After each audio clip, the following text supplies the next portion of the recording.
Forte Catholic. This is your host, Taylor Schroll. And boy, I am tired. There's nothing like a voice crack to start off the show, huh, Miss Sullivan? There ain't nothing like it.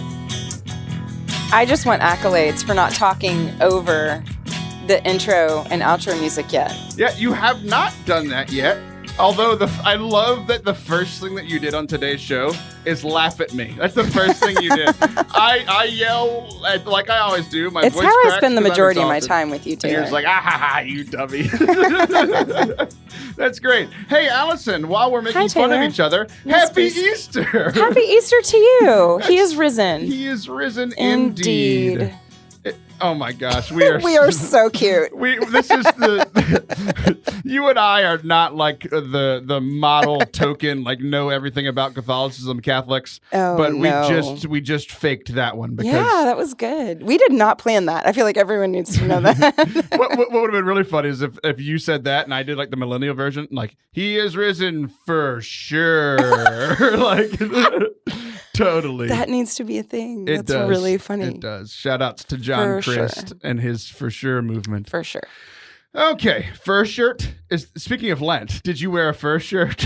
For sure. I don't know what you're talking about anymore. Like you never heard of like wearing a fur, like wearing what Like are they camel called? hair, like John the Yeah, Baptist? Yeah. I'm fresh out. I don't have one of those. No, I feel like you would. Well, give me one. I will. I'm waiting. Oh man, Okay. this is fun. It's Easter, Tis. which means that Lent is over. Ah. Hallelujah. Oh, yeah? Yes. Celebration. Celebration and thank God it's over. Like Uh-huh. you want to know why I'm thankful that it's over? Because I didn't do a good job. Lent was, Elaborate. I need some details. okay. I like to know about your failures, Taylor. Then we're going to get into yours. Fair. Okay, so I told everybody at the beginning of Lent that I wasn't going to tell everybody what I was doing Sure. because I didn't want to jinx it or I wanted to be holy. I don't know what the reason was really. I mean, I feel like that's biblical. Yeah, like don't let your left hand know what your right is doing, which is like physically impossible. Like unless like you just can't feel one of your arms. Like Yeah. I know my left hand doesn't. I guess okay. One of two things. Either my left knows what my right is doing because they're connected by my brain, or my left hand knows nothing because it's a hand and it can't think. Okay. So either way, that scripture just never made sense to me. But I think it's supposed to mean don't tell people Right. what you're doing to try to grow in holiness because, one, it would take the holiness out of it, or two, when you fail at it, they'll know. That's what we're going to do today. You're just going to proclaim it. So part of my humility for Lent is happening after Easter because I didn't do a lot well in Lent, so I'm doing it now, which I know is Okay. like totally against church teaching. Well, God works outside of time, I hear. Yeah. but here's the deal. Like before we even get into this, it's like I feel like I'm always like I want to be the balance in the force. Like both internally, I feel that like I need balance in the force internally, but also like I want to balance what's going on. So like during Lent, I am like all like make thoughts and fun again. Don't forget joy. Don't live your lives like Lent. Right. And then I have a bad Lent. And we're in this time of celebration. And I'm like, guys, calm down. Like, we still need to grow in holiness. We still need You're just a contrarian, is what I'm hearing. I'm a Jedi. I want to bring balance to the Force. That's what I want to do. Just That's let good. me have it. Let me be a Jedi for once. I relate to that somehow. It's like if I'm supposed to do something, I'm just naturally inclined to resist. It's my personality. I stopped listening after you said somehow because it's like you're surprised that you agree with me. I indeed, yes, that is for sure. For sure, that is what just happened. I'm like, wait, we agree. Show's over. Yeah, exactly. I think you are. Like I don't know. Like I see that in you, and I think it is the contrarian. Like I want to be different or fight the man. Well, like for me, example, it's just laziness. In the 5th grade, which I know you weren't born yet, but when I was in the 5th grade, everyone liked New Kids on the Block, and I wasn't there for it. And here's why. It had nothing to do with their music, and it had everything to do with not going with the flow. I just really needed to run the opposite direction for some reason, and it felt important to my personality to do so. Okay. So I'm a millennial, and what we dealt with was NSYNC and Sure. Backstreet Boys. Like Same. We had to pick. Like you had to be an NSYNC person or a Backstreet Boys person. So who did you go with if it wasn't New Kids on the Block? I mean, I guess Debbie Gibson. I don't know, but I just was not going to fall all over these boys who, frankly, weren't even very cute. So now we need to end the show because you just made a reference on a show for young adults by some. No, I don't. You don't know Debbie Gibson? I don't know what a Debbie Gibson is. Stop that. What does she do? I get lost in your eyes. Well, are you? If I could sing, Taylor, I would be belting it right now. I'm having images of slow dancing at a middle school dance. Okay, moving on. We're gonna go back to my Lent. Okay, fine. I thought we were gonna talk about my failures first and then yours, but you decided to flip that order. Okay, go ahead. So what did you want to do? What did you not do? Here's what I wanted to do for Lent. Yeah, and it was a lot of miniature changes, like because. Kind of the whole like anti-Exodus 90 thing. Like I don't want to make all these huge changes at once. I want to do all these little ones, and then I failed at that anyway. Okay, I wanted to get back in shape. Mm-hmm. Both, yes, there's always going to be 10 to 50% of me that wants to look good, but there is this other part of me that's like I want to be alive for my children. It needs to be healthy. I have heart issues at the age of 29. Sure. Like so there's vanity and practicality. Absolutely. Like that's my inner being in a sentence. Sure. So I was like, I need to be healthy, but I had just pulled my hamstring running with my track team. Fantastic. Hammies will get you every time. I know. Mine don't work. So I was like, okay, I'm going to do a 15-minute walk every day. And when I've done this well, it's like a de-stressor. Sure. Where I go out at I get home, end of the day, end of the night, go on a walk, and usually I'm listening to my podcast where it's like helping me pray. Sure. The Pray As You Go podcast. So I was like, cool, because the other part of this was 30 minutes of prayer a day. Mm-hmm. And that's like I'm supposed to do that for work. Like I work in full-time ministry as a missionary, and it just hasn't happened the last month or two, or like before Lent. So I was like, I need to do this better. And like, it went well. I maybe did it 50% of the time, which sounds bad because I was supposed to do it 100% of the time, but that's probably double the percentage of what I was doing before Lent. So still, minor improvement. The 15-minute walks, I think I did it every night for the first week and a half, and then I never did it again. I was just like, I'm very tired and busy.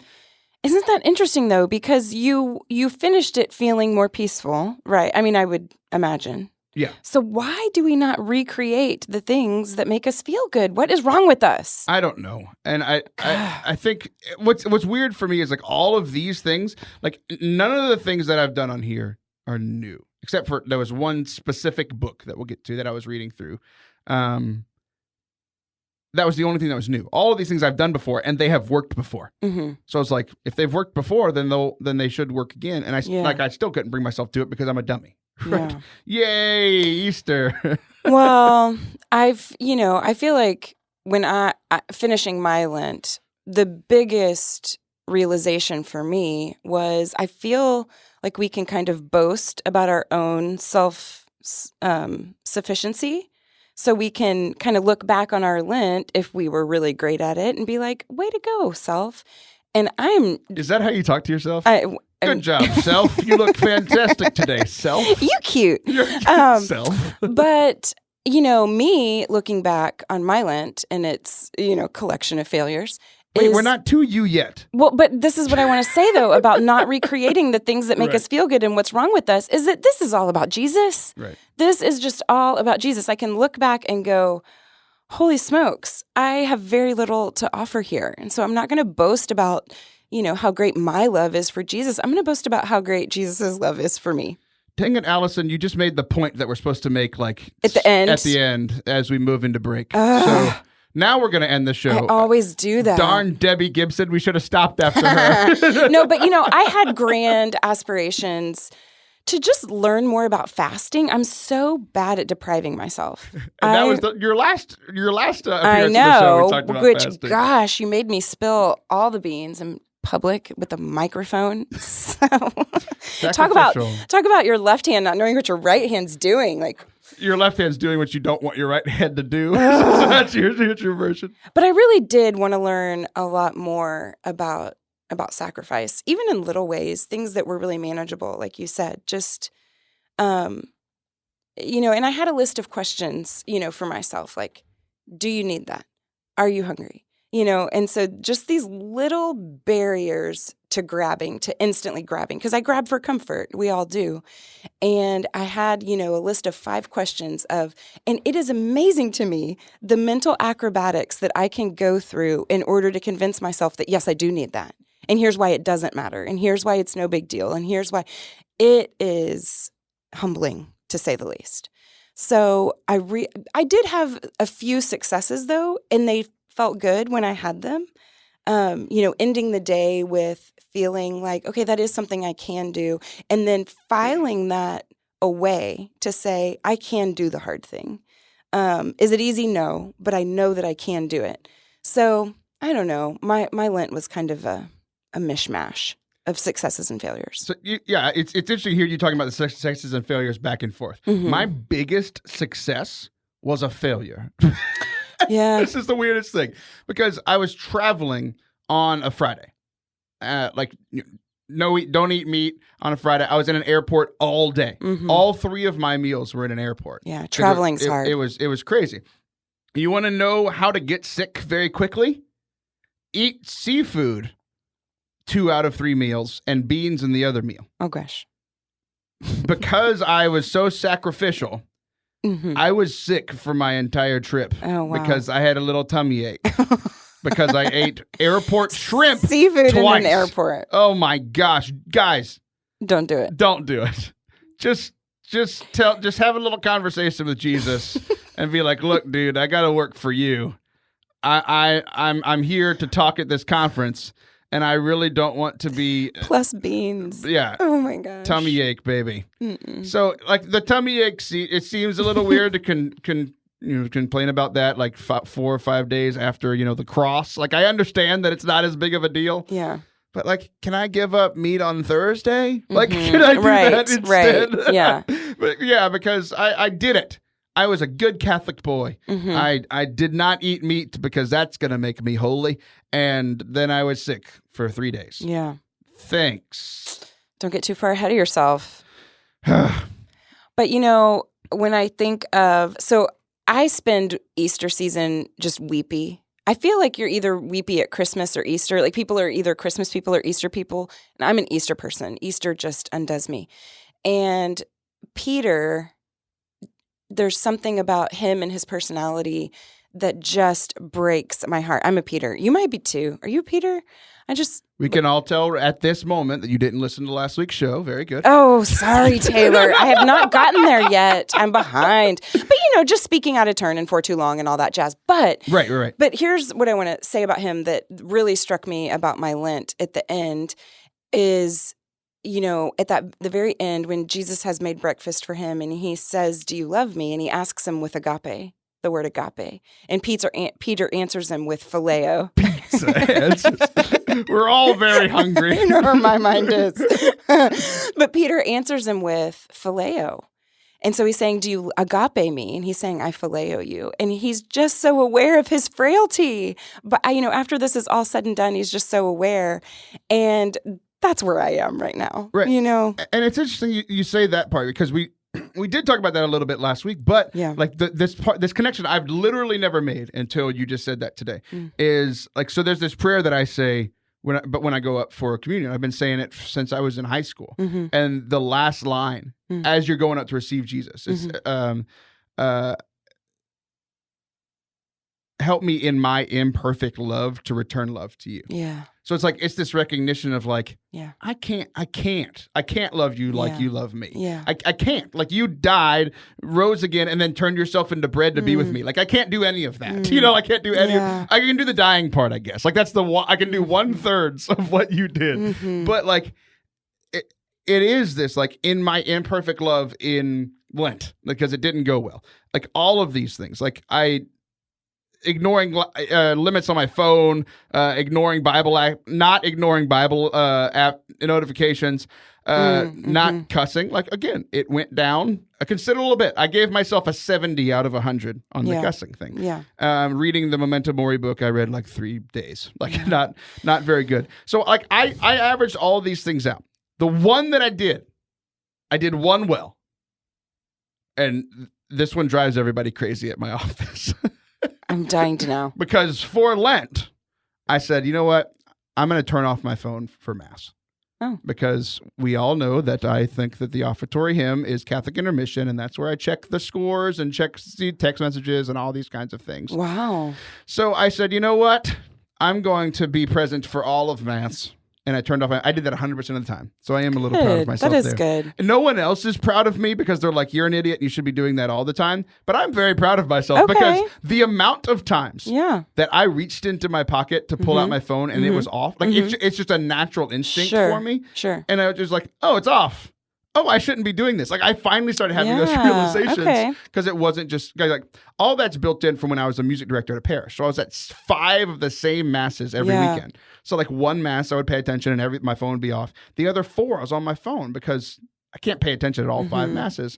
So it's just leftover stuff from all that. So that was good. I did that 100% of the time. But even with that 100%, if you average I did my percentages this morning. If you had to grade on a scale of 1 to 100 my Lent, I got a 37. That is not passing. That's not very good. It's not very good. Not the worst grade I've ever made on a test, but not very good. Luckily, Jesus is victorious. Right. And here's the thing. It's like this. It's so on brand for me to mess up this much. Like, this is who I am. I make a 37 on the things that I try to do for Jesus. And then every stinking time, it's this whole idea of like, like, Allison, you can't plan, or you can't do a sin because you know that you can go to confession, right? Like, that's not why I didn't do any of these things. I didn't do any things because I'm a broken human being and I mess up, right? But at the same time, like, my Easter, but despite all of it, my Easter experience was amazing. Like, I went to Easter Mass and like that, the whole like Triduum experience. There was this quote that I was reading in one of my Lenten daily devotionals that I read the day before Easter because I was still in Lent. It's internally, and it's a quote from the perspective of the Father. It says, "I know everything about you, your darkest secrets, your biggest failures, all the mistakes you have ever made and ever will make, and I love you anyway. I accept you and everything you are. You can approach my throne with confidence." And like that is. That quote is the quote that drives my spiritual life. It's so good. Like, it's the first time I've ever heard that quote, but like all things like that, like that's what I need, because I come to Easter and I'm like, look, here's all I got. Right. I did 37% of the things that I said I was going to do. Yeah. You did 100. Yeah. Like I tried. I'm sorry. And like every time, it's not this like you messed up, you need to do better. It's I love you. I sacrifice myself for you anyway. And that inspires me to be better than this 37%. Right. Yes, absolutely. I'm always holier in Easter season than I am in Lent because then I'm like acting out of this thankfulness, right? That is awesome. I love that. Then it really becomes a response. But I feel like that calm acceptance of ourselves, the calm acceptance that we are both divine because we're made in his image and his Holy Spirit is within us, and then dust. That we are sinners that will never be worthy of a kingdom not on our own. When we can calmly accept both of those, then we can be so supremely daring in our quest for holiness. Absolutely. This is love awesome. it. Thank you. Look, I'm glad you made the point early now, because we got into more stuff that I didn't. Yeah, we got more. We've got more, Taylor. There's always more. There is always more.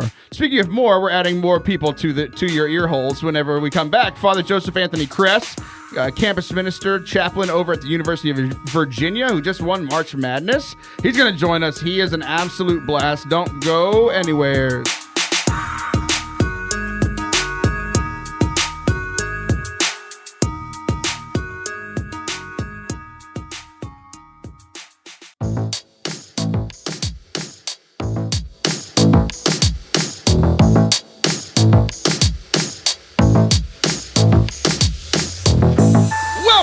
to Forte Catholic, the game where everything's made up and the points absolutely matter. Although there are no points, which is strange for us today. But Allison, if there were points, I would have 17. You would have 21. You're in the lead. Oh, good. But our guest today, Father Joseph Anthony Kress, I was going to say he has more points, but he hasn't done anything. So he's losing right now. He has 0 points. There's time. Wow. I really don't like coming in as a loser, so we're going to have to correct that here real quick. Well, I mean, it just means you're going to have to be good. Like, you're going to have to bring some hard-hitting content, some good stories. It's early. It's still early. Okay, It is early. okay. Here's what we do. You don't want to start at 0. I'll give you 1 point for being a priest. Like, you get 1 point for Just being... one? Just one. Allison, you're doing great, apparently. That's all I can get is just a little bit of, like, we'll give you a charity point because, you know, the whole Jesus thing. Like, Oh, wait. How many years were you in seminary, in formation? how many years was I in? About 7. Okay, Like you have 6 or 7 points then. You've done nothing since then, but those 7 years, you really tried hard. That's a super biblical number we got there. Nice little 7. Okay, so you're wearing all white today because Yes, it's sir. still Easter. Why are you wearing all white? No, I'm wearing all white because I am a Dominican friar, and that's what we do. We rock clothes from about 800 years ago, looking fresh to death. So good, so good. So what do you do after Labor Day? We still keep wearing white because we don't care. We don't care. I We am don't care about shocked. fashion. I'm shocked that Taylor knows a white rule, a seasonal white rule. Oh, absolutely. I don't follow any rules, but I know them. Oh, it's shocking. Just like we talked about in the last segment, where I broke all the Lenten rules. That was fantastic. Allison, do you wear white after Labor Day? I try not to. I'm a rule follower as it goes. Here's my question that I don't know, Allison. This will make you feel better about your understandings of me. Technically, isn't every day after Labor Day until the next Labor Day? Like, when does that stop? When's the cutoff? It's a good question. Post Labor Day. I thought there's a Memorial Day, Labor Day. There's transition. a Memorial Day in there. So you have this very short window. And, you know, I like to wear all white during that window. So fresh and so clean. Throw in pops of color. Allison's looking like she's going to like a P. Diddy party, just like dripping white. Everything's just clean. Yeah. So we had a male pageant in high school. I was in said male pageant, and I wore an all white tux. All white tux, Wow. saying "Lean on Me" with my very not white friend, and we had an absolute blast. It was so much fun. Speaking of fun and what we wore, I met you. Yeah, exactly. You know exactly where this is going. I met today's guest, Father Joseph Anthony Kress, who has lots of names. I'm still not sure why. There's a hyphen. It's very confusing. But we met at Seek in January, and we've become best friends since, essentially. But at Seek, I'm talking to him. I had been trying to get a hold of Jennifer Fulwiler just because I knew that she was at Seek, and I was like, "Hey, I've been on your show before. We've actually never met in person. Right. Can we meet up in person?" You sang a ditty for her or something. I did. Yeah. Just like you dressed for Diddy, I sang her a ditty, and we're just having a blast over here. Today's segment brought to you by Diddy. Yeah, we're going to go to break, and it's going to be brought to you by Forte Catholic, Ciroc by Diddy. Yes. I forgot about that. All the people that gave up alcohol for Lent are really happy. They're like, I want some Ciroc. Like all these people who have don't even know who P. Diddy is. And Ciroc sounds fine. Fine. So I go over to meet Jen Fulwiler, and she's, super, super cool. And I go and I meet her, and then she's, she has all of her adoring fans. So the person that was talking to Jen whenever I walked up to her was Father Joseph Anthony Kress. Got it. So then I start talking to her, and then she starts talking to everyone else. So me and Father Joseph are just like, I guess we're friends now.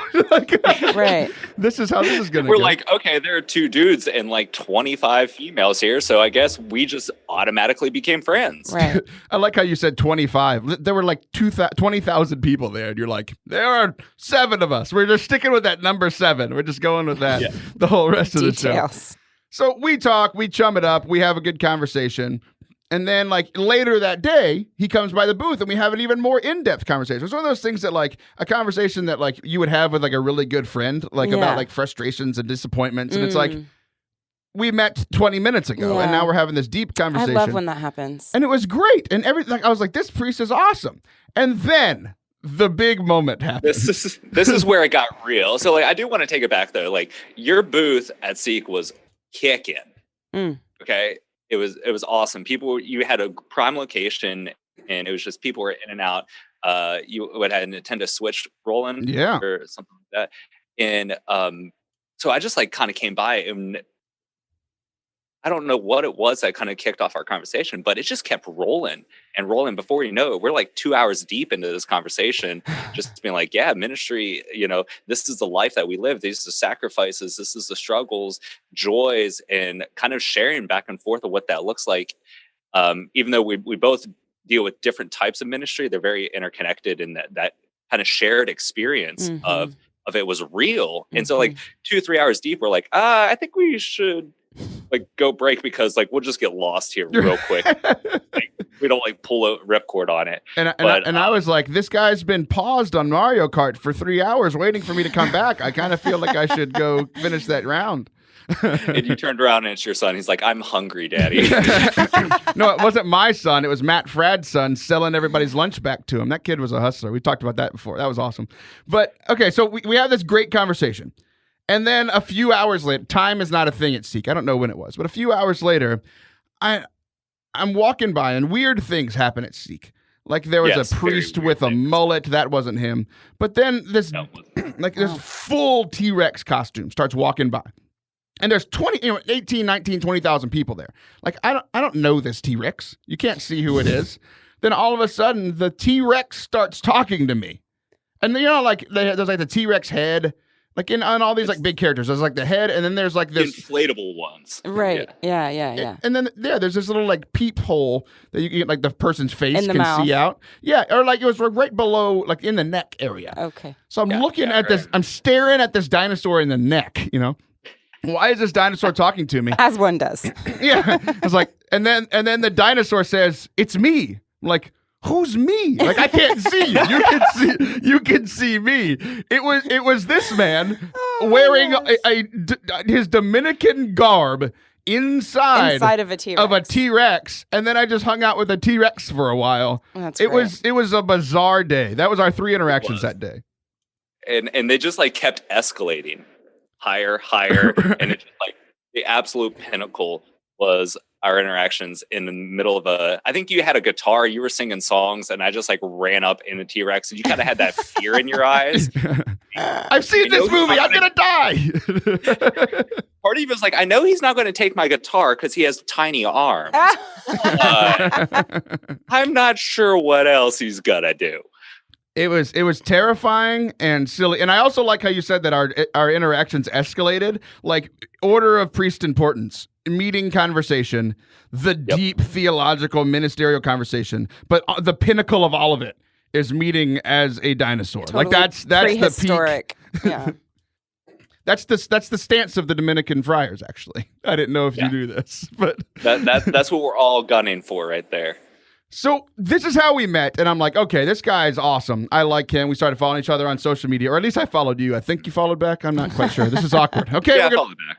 Okay, good. And then I was like, this guy's doing some great things. You are the campus minister at the University of Virginia, right? Yep, I'm the chaplain down here at the University of Virginia. Wahoo wah.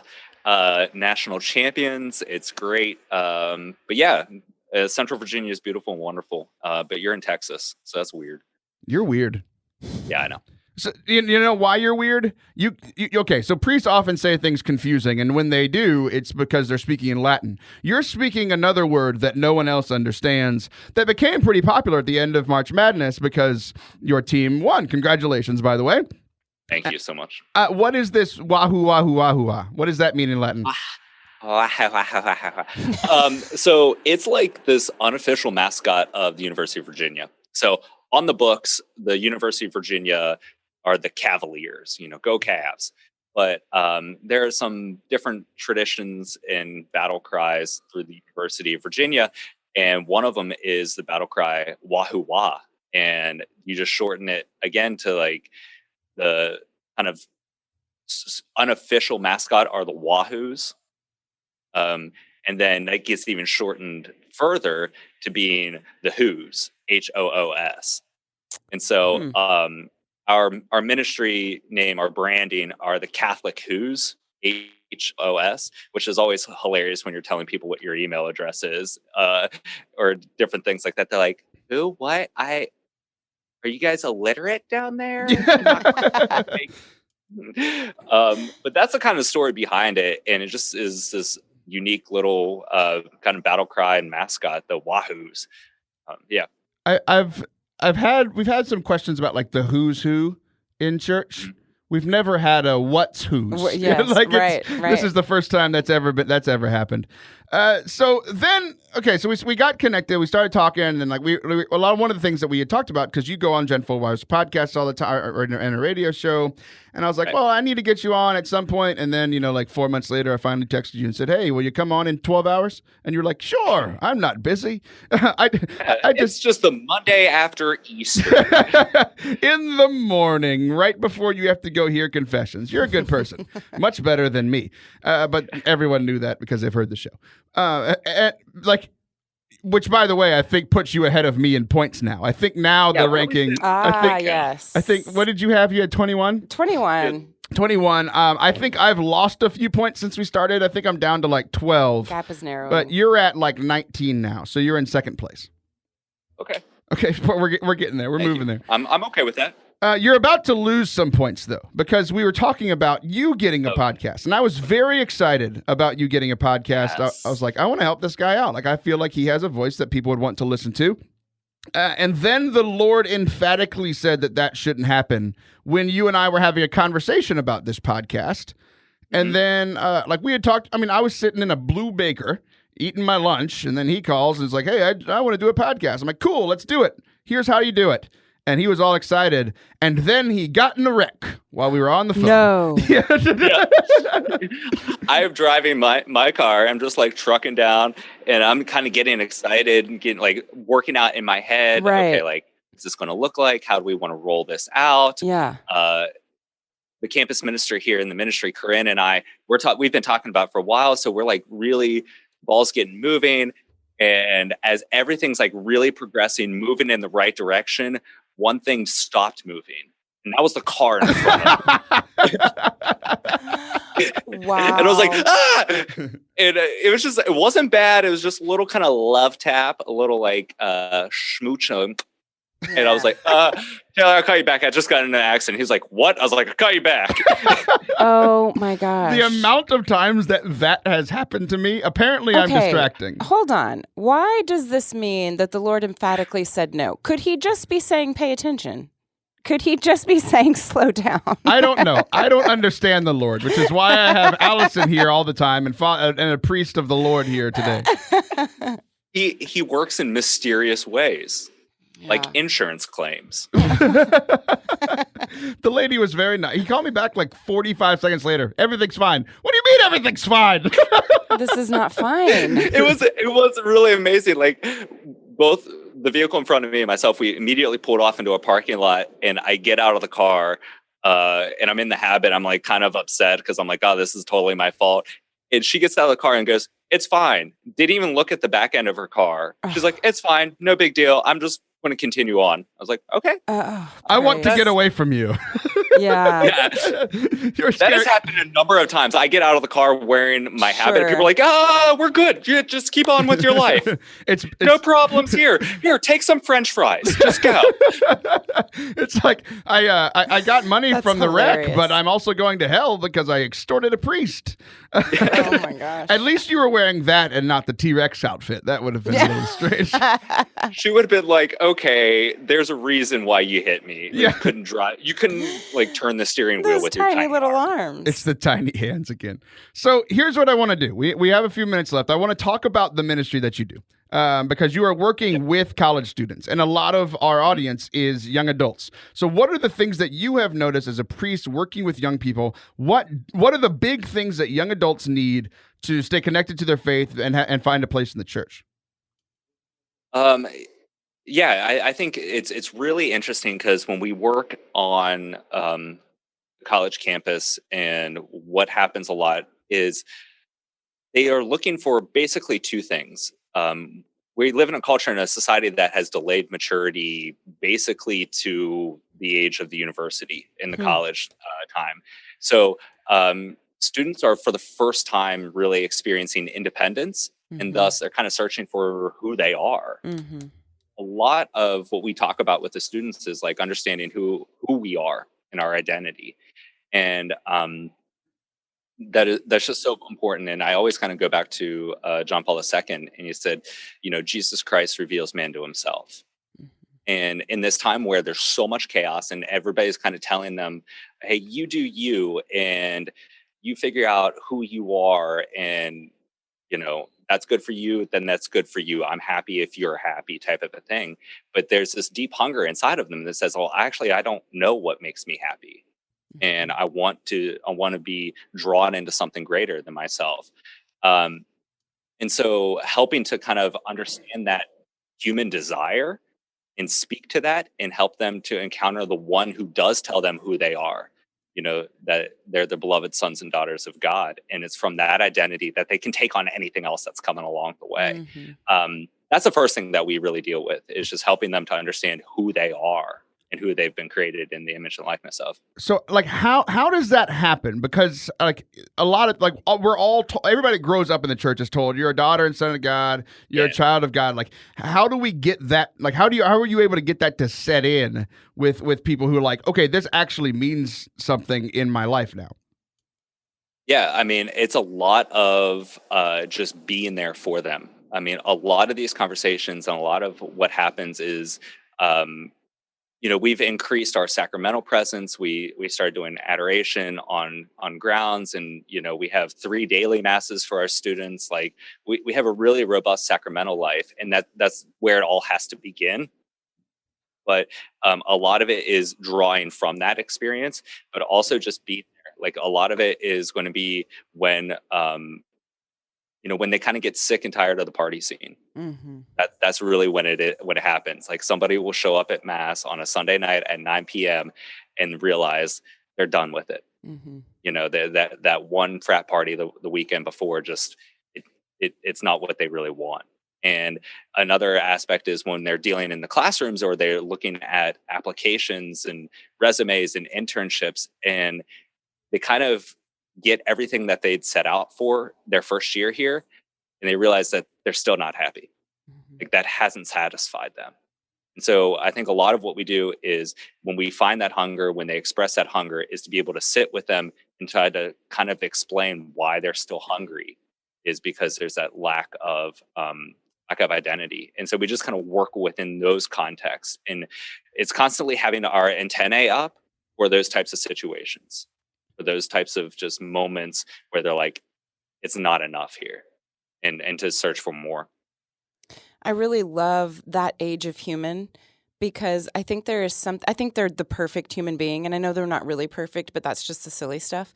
But there Yeah. is something about that age group that has perfectly balanced humility. They're young and they know it.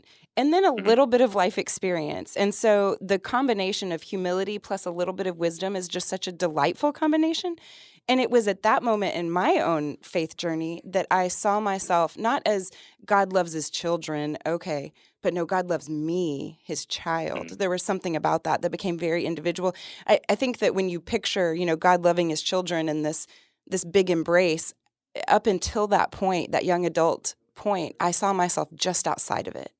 And there was something about relationship, all of the things that you're talking about, entering into real relationship, that made me feel like the one, it became very personal. So And I think that's part of like the kind of coming of age. You start to come into your exactly, own exactly. independence, your individuality. It's like, okay, I Yes. have something to offer. Hmm. Um, but man, it's so easy to still continue to get caught up in everything else. Like Sure. there's the what is it, the Wall Street uniform, with the chinos and the Patagonia vest. Hmm. Like if people still are drawn to blending in. Sure. Um, and when you can start to tap into like, hey, no, you are individually specific, wonderful. There's something unique about you, and that's good. Well, there's Not a be lack of afraid that. accountability that way. If you can just blend in, then you don't have to do anything about it.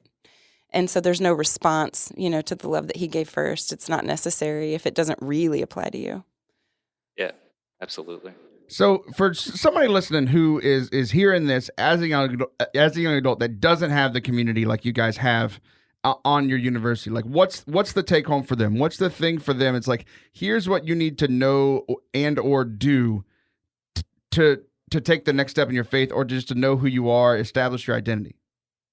And I think it really is, it can be daunting, right? Because sometimes we convince ourselves it's like, oh, I'm the only person who knows the totality of who I am, and I'm not always happy with that. And so that's terrifying, because you don't want to enter into relationships or anything where you are found out as a hypocrite or a fraud, or you're struggling or whatever.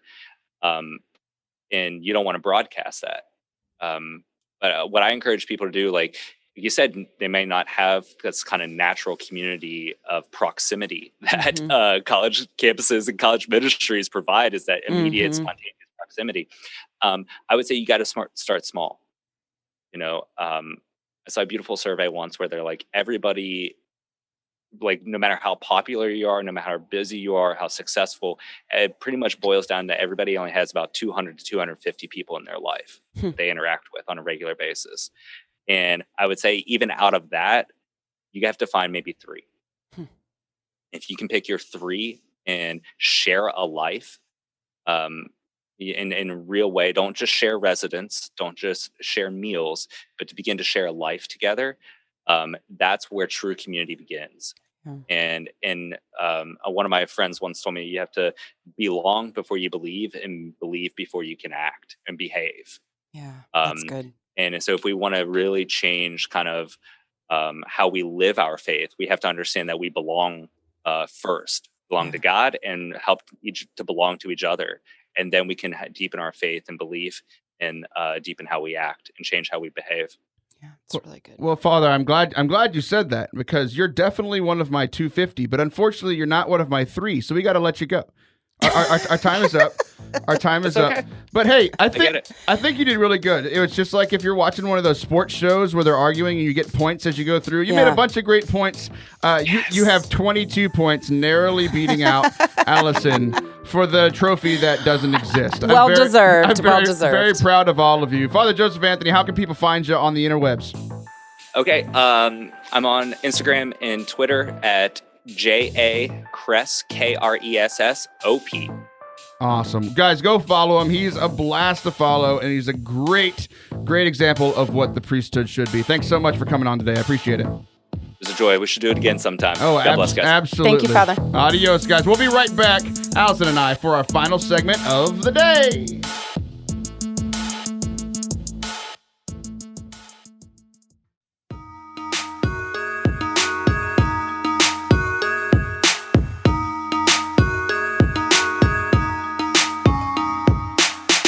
Welcome back to Forte Catholic. I am still Taylor Schroll.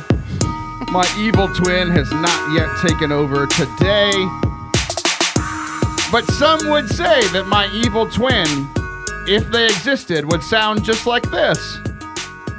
Hey. That is Allison Sullivan, my co-host for the day, who gave me these glaring eyes as she sadly did what I asked her to do when I pointed at her with my hands that you can't see, because this is all audio. You know who else's hands you can't see? Allison's. She dances every time. Every time. The music never gets old, Taylor. I commend you. You know what people do say gets old? The ads in between the podcast. Yeah. So I'm recording new ones today. Really? Yeah, absolutely. It's going to be an absolute blast. I've never been more excited. I believe you. So, speaking of things I'm excited for, you do this podcast thing that we've talked about before. It's actually it's how you came onto the show for the first time. For sure. Onto this show. Because we're like, let's talk about your show. Because like I'm very loving and self-sacrificial. I want to be like, hey, audience, go away and go to Allison. And then all of my female audience did. Are you happy? That is not true.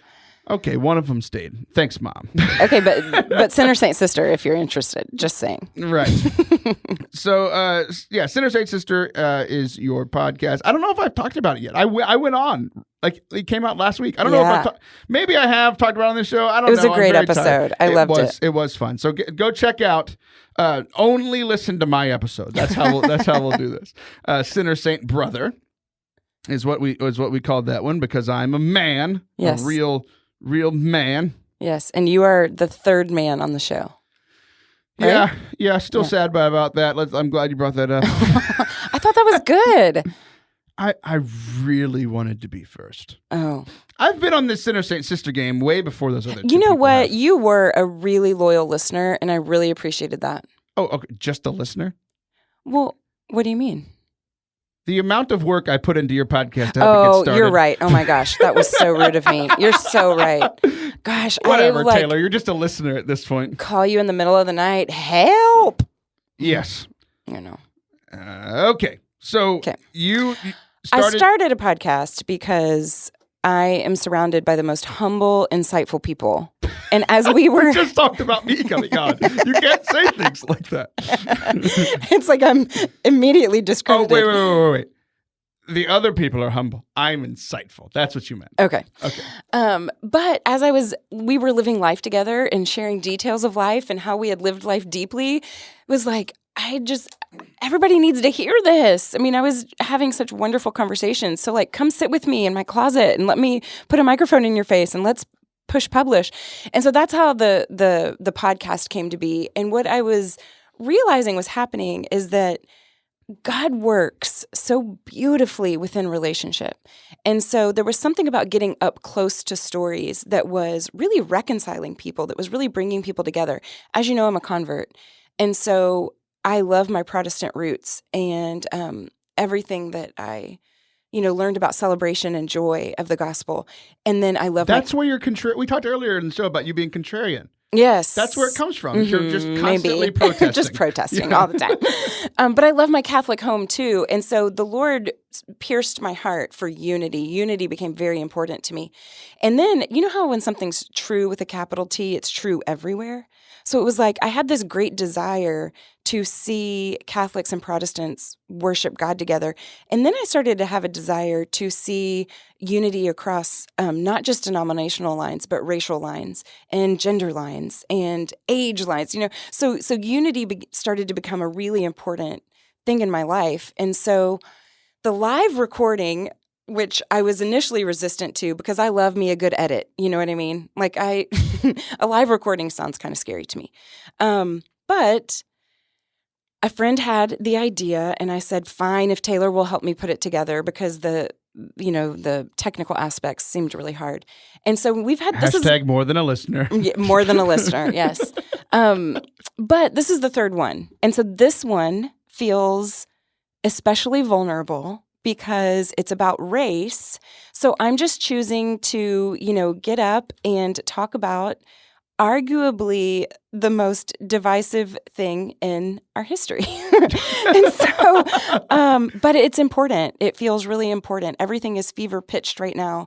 And so it feels like an important conversation to have. I've invited some really transcendent prophetic voices to turn the microphone over. I'm obviously no expert when it comes to racism. So just turning the microphone over to people who are bridge builders and peacemakers and have a lot of hope for us as God's church. So my favorite part about this is about all the live recordings you've had. It's always been about unity. Mm-hmm. So the first two were focused on like Catholic Protestant unity. Mm-hmm. And this one is like racial unity. Like what are the biggest things that divide us in the church? It's Protestant Catholic. And life, like you're right. It's probably race. Like that. It's a very high argument that somebody could make. And I think most people don't talk about it because it's a scary conversation to have. I could mess up. I could say something wrong. And I mean, I totally feel that. I get that. And then another friend of mine's podcast, whose I also edit, but they probably just call me a listener too.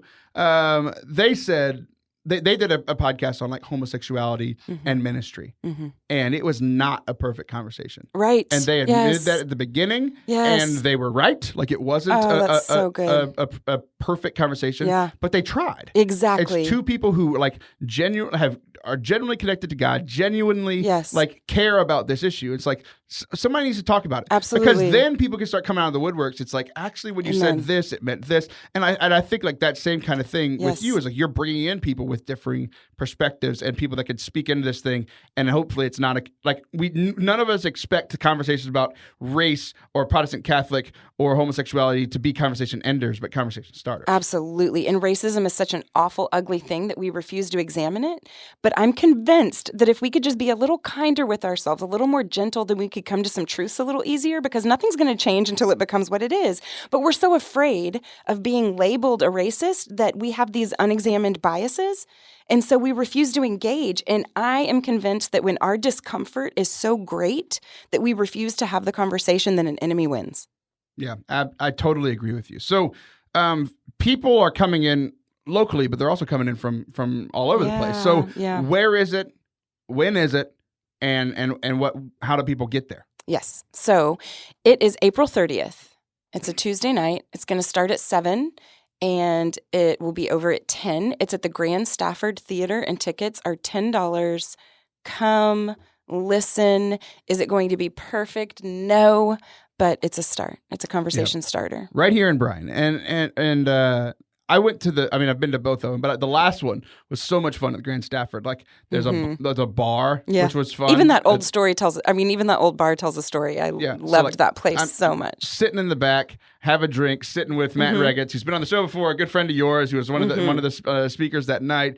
It was just an absolute blast for me. So, and then obviously for the people who can't make it, they can listen to it in 2 weeks, 3 weeks, something like that. Yep. On Sin State Sister, the season 3 finale? Season 4. Season 4 finale. Yeah.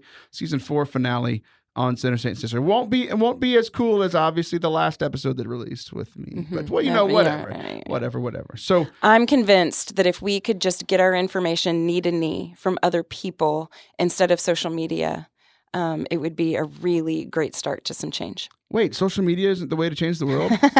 Is that not a thing?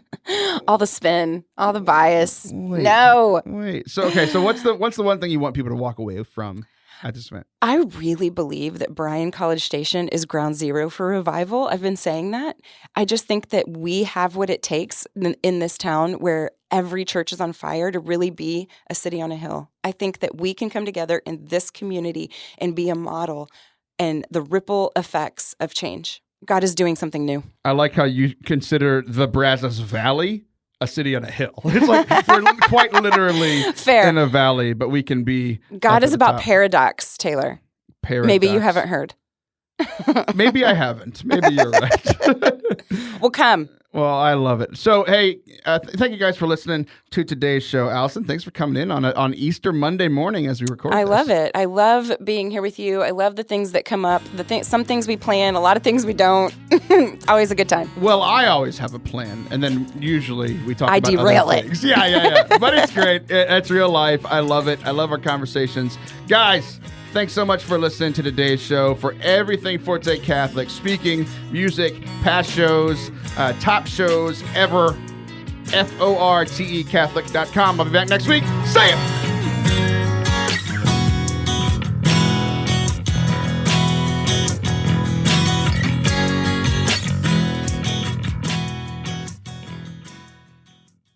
Allison. Taylor. Yes? I'm upset with you. Okay. Well, you know where else you're upset with me? Over on Patreon.com/Forte Catholic. All of our conversations that happen before the show, after the show, in between segments, bonus hours of content with Allison Sullivan, all of our great guests, all of our co-hosts. It is so much fun. You can get more. The show continues. The show must go on. I really wish I had a delete button. Well, you don't. On your show, you do. You can make me say whatever you want. On my show, I can make you say whatever I want. Whatever. Patreon.com/Forte Catholic. Go do it, and you can listen to Allison yell at me some more. Taylor embarrasses his guests. Love you. Love you. Bye.